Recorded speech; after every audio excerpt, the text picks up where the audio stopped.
নমস্কার, সুপ্রভাত সবাইকে। সবাই কেমন আছো? আশা করি সবাই ভালো আছো, সুস্থ আছো। আমরাও বেশ ভালো আছি। আমি মিনতিস লাইফস্টাইলে আবারও একটি নতুন ব্লগে নতুন একটি সকালে সবাইকে স্বাগত জানাই। আই হোপ আজকের ব্লগটি তোমাদের খুব ভালো লাগবে, তো পাশে থেকে কন্টিনিউ করার অনুরোধ রইল। তো চলো, সকালবেলা উঠে গেছি আর বাসি কাজগুলি কমপ্লিট করে ফ্রেশ হয়ে চলে আসলাম। এই যে প্রত্যেক দিনের মতো একটা রেগুলার অ্যাক্টিভিটি, তো সকালবেলা একটু স্কিন কেয়ার করেই কিন্তু কাজে লেগে পড়ি।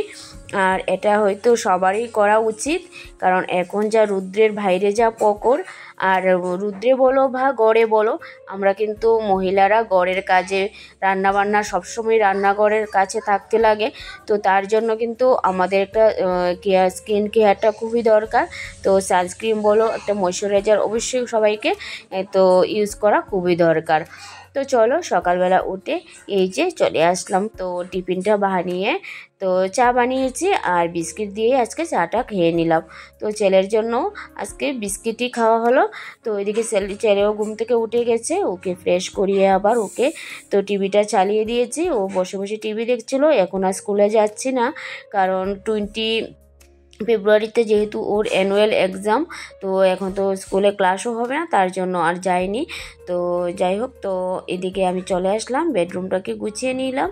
আর এই যে জানো তো, কাপড়গুলি ধুয়েছিলাম। আর প্রত্যেক দিনে কাপড় এত এত ধোয়া হচ্ছে, তো কোনগুলি যে গুছিয়ে রাখবো আর কোনগুলি গুছিয়ে রাখবো না, তো এটাই একটা মস্ত বড় মানে ঝামেলা হয়ে যায়। তো যাই হোক, কিছু কাপড় গুছিয়ে রেখেছিলাম, সেগুলি পরেছিল বিকেলবেলা, তো সেগুলিও গুছিয়ে এই যে আমার ভালো ড্রেসটা রেখে দিয়েছি এদিকে আলমারিতে। আর এদিকে কিছু যেগুলি বেডশিট বলো, তো নর্মাল কাপড়গুলি যেগুলি সবসময় ইউজ করি, বেডশিট বা বালিশের খাবার বা টুকটাক যা জিনিস আছে, তো এইগুলি ধুয়ে এই জায়গাতেই রেখে দিই। তো যাই হোক, এদিকে দেখো, আগের দিনই তোমাদের সঙ্গে শেয়ার করেছিলাম এই যে তো সুপারটা আমি আর কাভার করিনি, সুপার কাভারটা রেখে দিয়েছিলাম ধুয়ে। তো আজকে তো সকালবেলা এইগুলি গুছিয়ে নিলাম ঘরটাকে।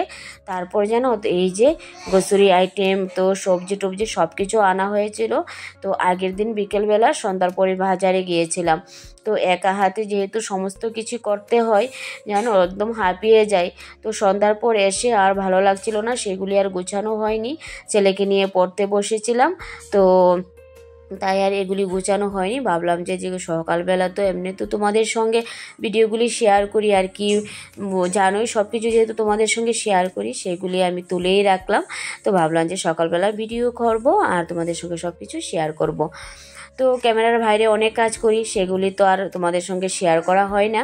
তো ক্যামেরার মধ্যে যেগুলি বন্দি রাখতে পারি সেগুলি তোমাদের সঙ্গে শেয়ার করি। তো এদিকে সব কিছু গুছিয়ে হয়ে গেছে, গোছানো হয়ে গেছে গ্রোসারি আইটেমগুলি। আর এইদিকে কাঁচা সবজিগুলিও আমি সেইভাবেই গুছিয়ে রাখি। যতটা আমার মনে হয় ফ্রিজে রাখার, তো সেগুলি ফ্রিজে রাখি। আর যেগুলি আমার বাইরে রাখলেও চলে যায়, সেগুলো আমি বাইরে রাখি। তো সত্যি কথা কি জানো, তো সংসারে যে মানে প্রত্যেকটা কাজ মানে একদম নিখুঁতভাবে করতে গেলে একটা মহিলার না সারাদিনই কিন্তু সংসারের মধ্যেই লেগে থাকতে হয়।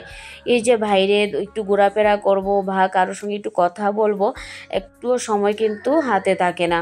তো সত্যি মানে এই যে সংসারটাকে সুন্দরভাবে মেনটেন করে গুছিয়ে রাখা, পরিষ্কার পরিচ্ছন্নভাবে রাখা, সত্যি একটা মানে কি বলবো, এতটা সহজ নয়। কিন্তু যারা মহিলারা অনবরত মানে সংসারের কাজটাকে এইভাবে টিপটপ করে রাখে, তারাই জানে কিন্তু সংসারের প্রতি কতটা যত্নবান হতে হয়। তো আমিও সেই রকমটাই মনে করি। তো সংসারের প্রতি যত্নবান থাকা খুবই দরকার। আর যেহেতু এটা আমার সংসার, আমার যেহেতু সব কিছু মেনটেন করিয়ে রাখতে হবে, তো আর একটু গোছানো সংসারই আমার পছন্দ, তাই আমি গুছিয়ে রাখতে চেষ্টা করি যতটা পারি। কারণ বেবি আছে যেহেতু আমার অনেকটা প্রবলেম হয়, তো তার জন্য আমি যতটা পারি তো ততটাই আমি করি। তো যেহেতু মানে এটা একটা অভ্যাসও পরিণত হয়ে গেছে এখন। তো মানে সংসারের কাজ বলুন আর নিজের যেহেতু এখন একা হাতেই সব কিছু সামলাতে হচ্ছে, আমি কিন্তু হাঁপিয়ে যাই, তারপরও মানে ছাড়ি না।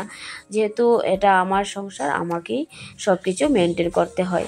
এদিকে রান্নাবান্নায় আজকে বাটা নামিয়ে নিয়েছি, আর সকালবেলা একটা তরকারিও নামানো হয়ে গেছে। তো সব কিছু কাজ গুছানোর পর রান্নাঘরে চলে আসলাম। তো বেডরুম তো গুছানো হয়ে গেছে, একদম টিপটপভাবে গুছিয়ে রেখে এসেছি। আর এদিকে ছেলে টিভি দেখছিল, আর এদিকে আমি সব মশলাদানি সব কিছু করে মাংসর জন্য সব কিছু কাটাকাটি কমপ্লিট। তো এখন মাংসটা রান্না করব।